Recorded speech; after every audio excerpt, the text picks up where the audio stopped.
Welcome to the Conference Insider Procurement Edition, the show that gives you inside access to the procurement conferences shaping our industry, so you can discover and assess which ones are the best fit for your role and priorities. In a market where every event claims to be essential, clarity matters. Our goal is simple: to expand visibility, improve decision-making, and raise the standard of how procurement professionals evaluate conferences. There are more conferences than ever. Time is limited, budgets are tight, and it's often unclear what you will actually get from a conference before you attend. This show is designed to provide clear context so professionals like you can decide if a conference is worth the investment. I'm Ryan Bradford, and joining me as our co-host and industry leader, Amanda Prochaska. Amanda, great to have you here. Thanks for having me again, Ryan. I'm excited about this one. It is a newer conference for me, so I'm excited to learn more. Today, we are taking an inside look at ProcureTech Unpacked, co-hosted by Pure Procurement and KonnectHouse. It's taking place April 22nd through the 24th, 2026. It's 100% virtual, and it's the first year of this conference. This event is positioned as a different kind of ProcureTech event designed for digital procurement leads, directors, and anyone responsible for digitalization of the procurement function. As they further, if you're building a business case, creating a short list, or trying to understand what the market offers before engaging with vendors directly, this is your event. So let's get an insider's view of the conference, like why it matters right now, who it's designed for, what attendees will learn, what's the experience and networking really like with this 100% virtual event, and why it's relevant given today's procurement challenges.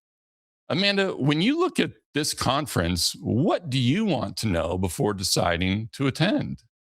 I'm actually super curious, like who are they going to cover from a ProcureTech standpoint? I mean, it feels like there's thousands of options these days. So I am super curious to see who's going to be highlighted and how they're going to do that. Let's introduce the conference and bring our guests on the stage.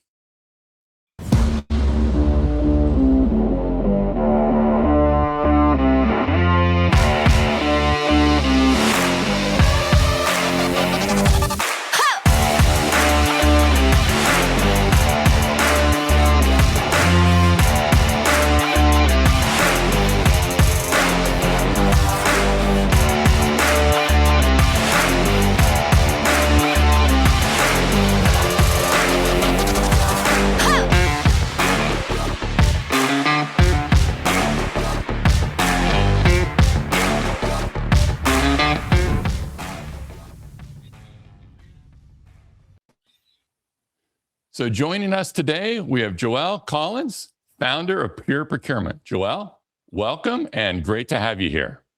Yeah, I'm so excited to be here. Thanks for having me on, Ryan, Amanda. It's a great concept, great show, and happy to be a part of it. Glad to have you here. Where are you based and what's your role with the conference? Yeah, so I'm based out of Montreal, Canada, and essentially I'm the founder of Pure Procurement, which is half consulting firm, half media firm, right? And so in the past couple of years, we've been putting out a lot of content because in my consulting practice, I noticed that all this digital landscape, digital roadmaps, making business cases with stuff that procurement is not necessarily doesn't have the toolbox to do it, and so really wanted to create content to help procurement do that worldwide, right? And I think to Amanda's earlier point, I was listening backstage, the market's exploding. There's all these options, and so that's kind of what we're all about at Pure Procurement is helping procurement pros elevate their digital literacy. And the conference is just another way for us to do that in our offerings. I know when I first heard of the event, I was intrigued. I wanted to know more. So why does this conference matter to procurement today? Yeah, and I think over the past 5, 6, 7 years, we've seen this explosion in procurement technology. I think when I started out, implementing SAP MM, and I did some Ariba back in the day as well, like the market was a lot smaller in terms of what you could go out and get. So you could afford to say, hey, let's look at the whole market, or essentially the whole market, and like look at what's good for us or best fit for us, and then use that, right? But now we have to shift how we do that as procurement, because I think the last time I counted, it was like over 600 solutions catering to procurement departments worldwide. And so we have to essentially say like, hey, what's the art of the possible? What can we do? how do we craft strategies and objectives in our procurement department that are going to leverage that art of the possible? And then let's go seek out vendors that can help us execute on that, right? And so it's a shift in how you need to think about approaching the market. And I wanted to help create an event. And also what we're seeing on screen now is like a weekly show where people could see demos, people could see and hear about the best practices around how to build business cases, how to build deployment plans for these different types of solutions, but also offer up a framework for how to navigate the market conceptually and to simplify it down into something manageable, right? And so there's that piece of the conference, which is really knowledge-based, and then there's the networking piece, which is I'm always getting asked the question like, what are other people doing in our industry as it relates to digitalization? And so I feel like there's a need for people to make new industry best friends as it relates to digital procurement. So those are kind of the two objectives of the event. Well, I'll tell you what, I'm so grateful that you're doing this. I was just at another conference walking the show floor, and I was like, I've never heard of them, and I've never heard of them. And then you go up and talk to them, and they're like, yes, we've been around for 2 years. And it's like, there's so many more of these solutions, and they're super intriguing, right? Coming online nowadays, especially in the AI native space. So to be able to keep pace around that and to think about the market differently, I'm just so grateful that you're putting on this event and you're doing the weekly content. Who's this conference designed for? Yeah, so I think you captured it and said it at the top of the show even better than I could ever do that, right? Which is like it's whoever owns the digital procurement roadmap or digital procurement initiatives within a business, right? So maybe it's the CPO, maybe it's the head of procurement, maybe it's a digital procurement lead or even a procurement or sourcing director, but that has that mandate to look at digitalization initiatives, right? Whether it be, speaking with IT in-house, right? It could be also your IT business partner coming along with you, but whether you're looking at, okay, how do we leverage our Microsoft suite better, right? Or how do we look externally to the market to build a business case for a best of breed tool or for a suite for procurement, right? So whoever has those types of mandates, this is who the event is built for. And what you see on screen now is like the second season of the show, right? But it also kind of gives you hints as to what kind of content you might see during the conference from providers or from people like myself and the keynote speakers is giving you a framework, right? So what you see on screen is like my market map. And that's the whole lens by which we built the conference. And I want people to navigate the conference, which is, are you looking for sourcing solutions, contract management solutions, P2P or accounts payable, right? So mapping it to procurement's sub-processes within their business and saying, if the problem you're trying to solve is in that domain of procurement, here's the types of solutions you should be looking at. So is there any like geographical focus? Like, are these solutions that are mostly in the United States? Are they global? Yeah. Like, can you give us a flavor of that? Yeah, so there's 10 vendors coming, right, to exhibit, and really with a mandate to educate and overselling. And essentially I've termed them like solution category champions, right? Because to me, in my consulting practice, it's a worldwide consulting practices. And I've worked with organizations in Europe, in the US, and Canada, and South America. Procurement, right? Like there's industry differences, and yes, there are regional differences, but by and large, like it's the same process everywhere. And then you have to get into nuances, right? And so for me, it's bringing a vendor that represents each one of these blocks that you're seeing in that market map and saying, help buyers understand how to navigate that solution category. Right? I don't want you selling your solution. I want you telling them like a supplier relationship management solution is different from all these other pieces because X, Y, Z, right? And the questions you should be asking yourself when going to market is X, Y, Z. And here are the traps you should avoid for this specific solution category. And by the way, let me illustrate it with a demo of our product, but these are principles that you can apply to any SRM solution, right? So that's the whole ethos of what we're asking the vendors to do in their sessions. Love that. So I'm going to be learning, not sold something.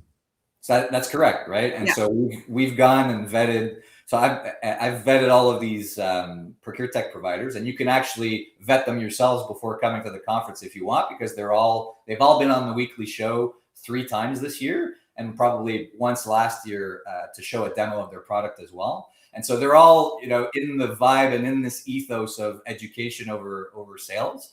And they've done a great job in pulling together, like, what are the things that are important for change management, for deployment planning, for building a business case, for governance structures pre and post go live of these solutions, right? And so that's really the order that I've placed with them, and everybody's kind of on board in terms of like seeing the benefit of doing that, right? Of giving people the knowledge, because at the end of the day, it helps them reduce blockers to getting this technology out there into our organizations.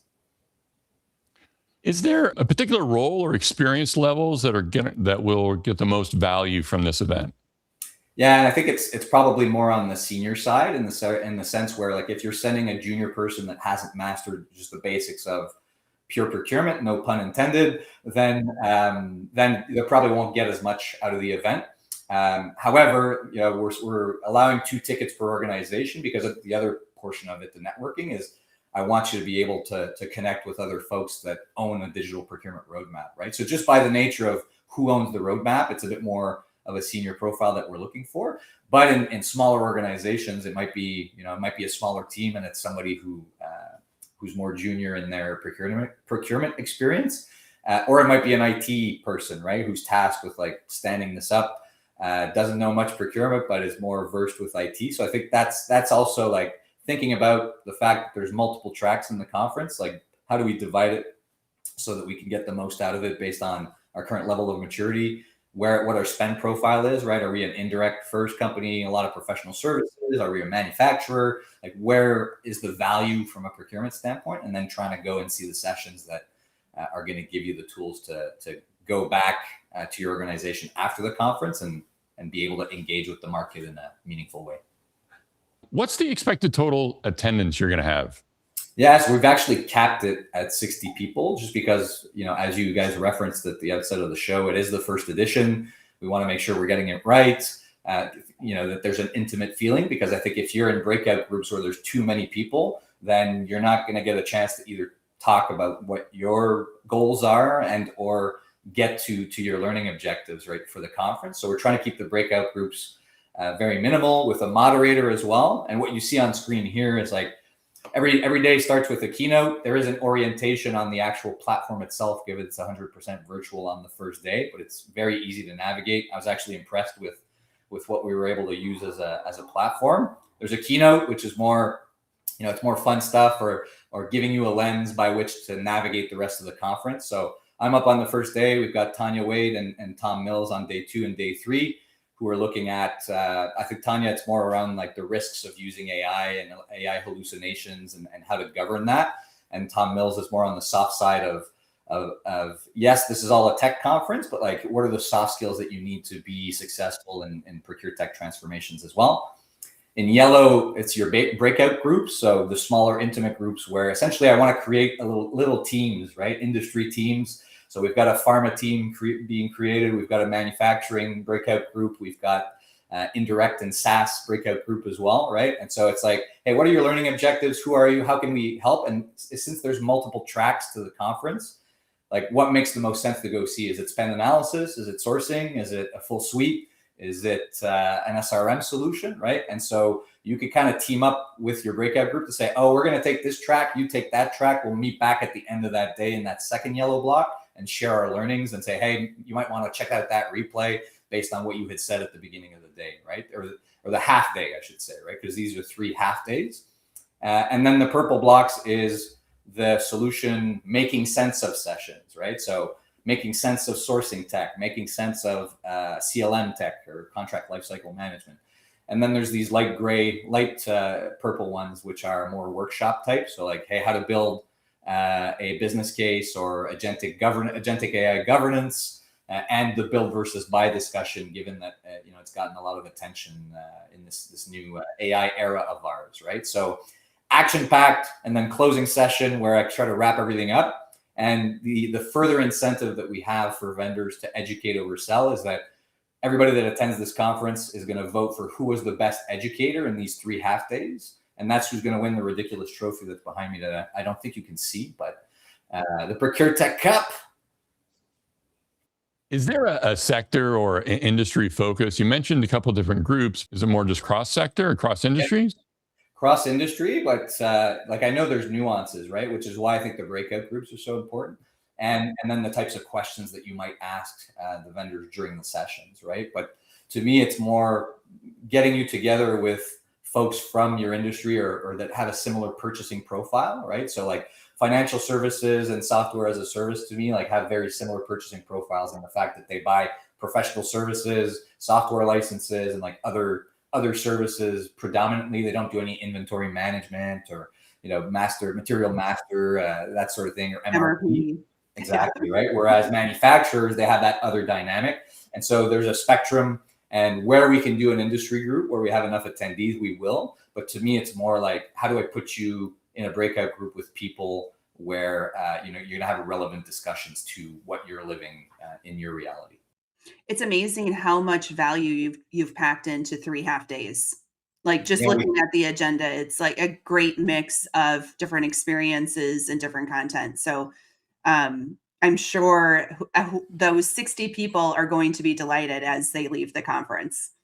Yeah, thanks, Amanda. Like a lot of Yeah. thought went into how do we maximize value, get you in, get you out, no travel, low cost. Like Yeah. that's the whole ethos of the conference. Because essentially, I built the conference for me, right? I'm like, what conference would I have liked to attend as like a somebody who owns or helps somebody who owns a digital procurement roadmap. And so that's kind of what we came up with. But given it's the first time we run the event, I'm going to be super pumped to get like the post-event surveys and see how we can improve it next year, right? Yeah, 100%. Focusing on the learning, what else are you expecting attendees to gain from these individual sessions that they're going to be attending? Yeah, I think it's a lens by which to view the market, right? So I talked about the learning and the networking opportunities, but to me, the biggest thing is that from that first session on the first day, I want to give you a lens that you can take away after the conference, and it's going to help you structure your RFPs for ProcureTech. It's going to help you do your RFIs and determine which kind of vendors you want to go see. And to Amanda's earlier example, when you're at another conference, right, and you're walking the floor and you just go like, hey, what do you guys do? Oh, we're a sourcing solution. Poof, I know exactly in my conceptual model where you fit into the landscape and if it's useful for me or not to talk to you, depending on my context, right? Which I think is the hidden gem in this conference. So not just what I'm going to learn something where I'm going to walk away with some information to go back to my role. And this is how I can actually do that. Yep, exactly, right? Like give you a lens to do that thing I said at the beginning, right? Not go to the market and say, what can you do for me? But rather flip it around and say, this is what I want to do. Who can do it for me in the market, right? And that's a subtle shift, but it makes the entire difference in terms of your velocity in digital transformation. How are you setting up the networking and with the overall experience as it's a virtual conference? What can attendees expect there? Yeah, so essentially we're putting great care into crafting the groups, right? To make sure that they're relevant to each other, the people that are in the breakout groups. And then you're actually kind of guided through automatically the conference based on what group you're assigned to, right? And so the tracks you get to pick, but then otherwise like you just kind of get booted from place to place based on where we've designed the journey for you essentially. And then the other piece is the moderators, right? So Ryan, I don't know if I can announce it here, but I solicited, I took you as a moderator to say, hey, come moderate one of these breakout groups for me, right? Where I think it's like, I want a person that's ensuring that everybody in that breakout group is getting value out of the event that's specific to their goals and their learning objectives, right? So that's the other piece is making sure that we have somebody thinking about, okay, are you getting the most out of the conference that you could be getting on, knowing the rest of what's going to happen before everybody else does, right? So yeah, and it's important for people who are sitting in those breakout rooms or are on that journey together with someone else to continue the conversation post-event, right? That's where the richness comes into the entire thing of the network. It's an introduction here and a fantastic one, but it is a doorway into greater conversations and learnings together as a community. So I cannot wait to see what relationships are built because of this. Yeah, me either. Like that's the fun part, right? It's like even with the newsletter that we run weekly, the show that we've done the past couple of years, like we're always changing it, tweaking it based on people's feedback and and creating something that, essentially I've never seen, right? And so that's also why we've done 3 half days, because I know, like, sitting at a computer for, Yeah, it's long. you want to be there all day, right? So it's like, how can we make this as accessible and value packed as possible? Like, that was the, trying to really consider the same thing you should consider when you're doing digital transformation, which is like, what's the user experience and how do we make it as fun and delightful and educational as possible? How would you describe, or what are you expecting for the overall energy of the event for the attendees? Yeah, I'm trying to push the pure procurement ethos, which is like doing serious things without taking each other too seriously. So I've, for all the vendors as well, like, they know that's the ethos of the show and of what we do. So, I've encouraged showmanship and gimmicks and like all this stuff, right? Because we're voting for the cup at the end of the show, at the end of the conference too, right? So I'm expecting to get some surprises, hopefully, and I know certain vendors get quite creative. And so that's the vibe that I'm going for, right? And I hope you kind of saw. I hope the sizzle reel conveyed that. Mm-hmm. It did. No, I was just thinking of the craziness that we saw in March Madness last night. So I feel like you've built this around the same time.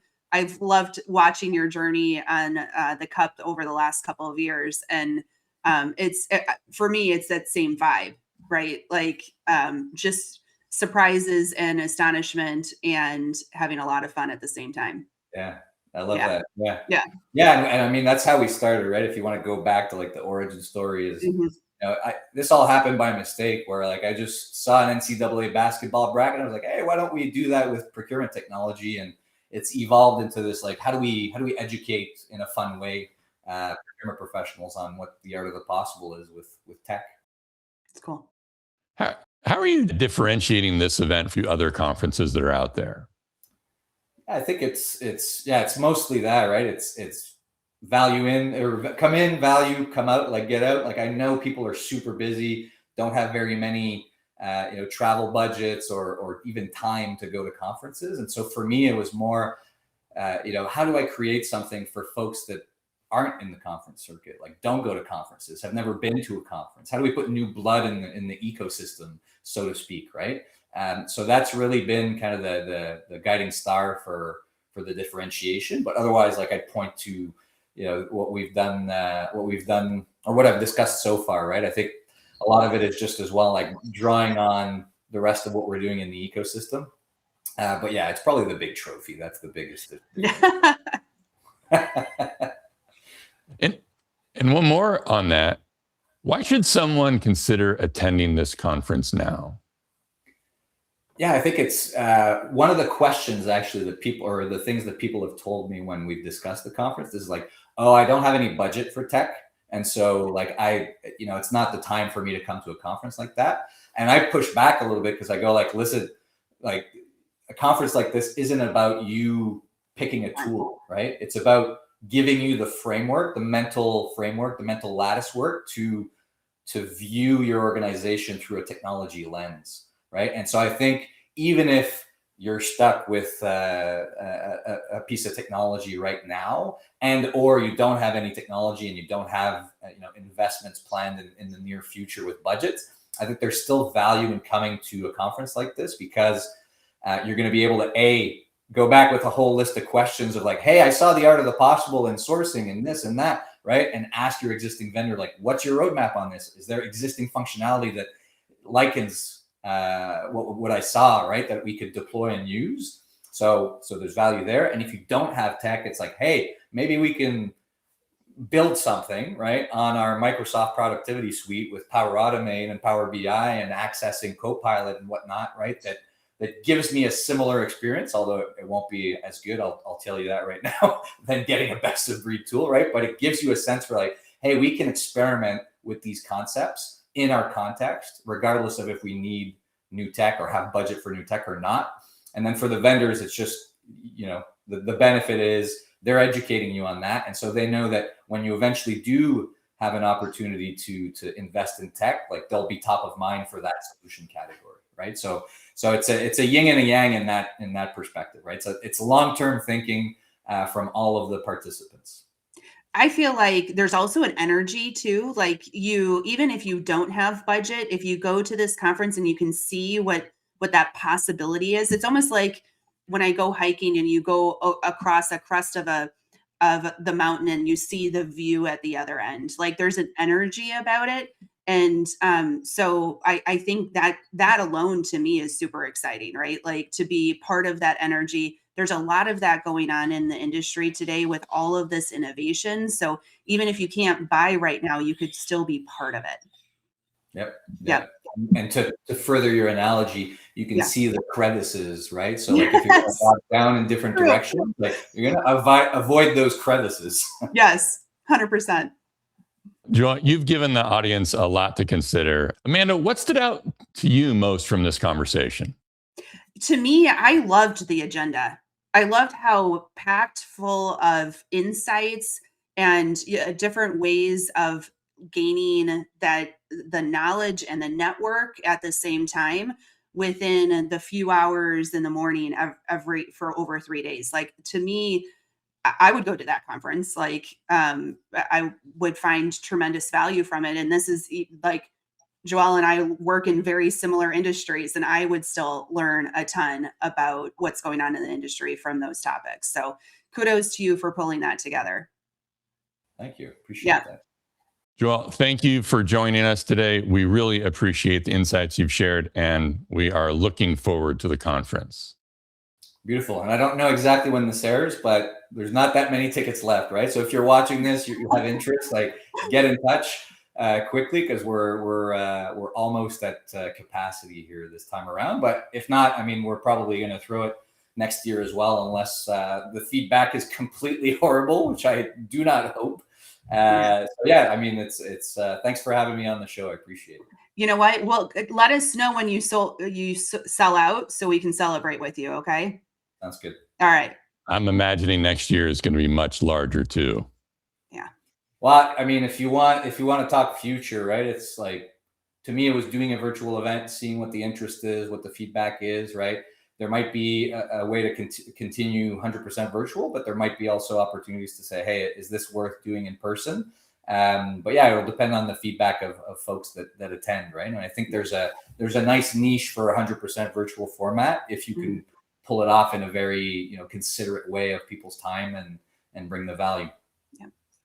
Thanks again for joining us, Joel. Thanks for having me, Ryan. Amanda, it's been a pleasure. Thank you.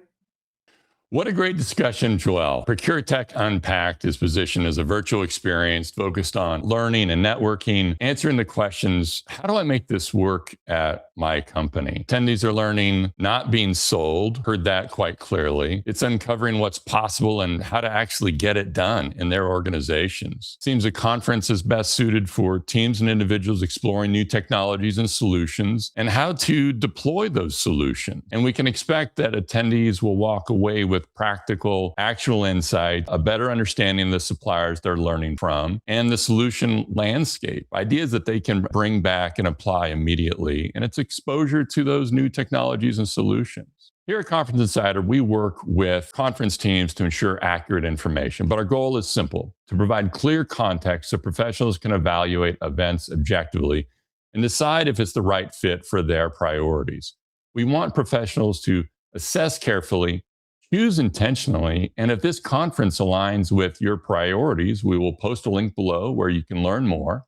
And if this was helpful, follow Conference Insider as we work to raise the standard for how procurement professionals evaluate conferences, and share this with someone evaluating their conference calendar. Thanks for joining us. We will see you next time on Conference Insider Procurement Edition.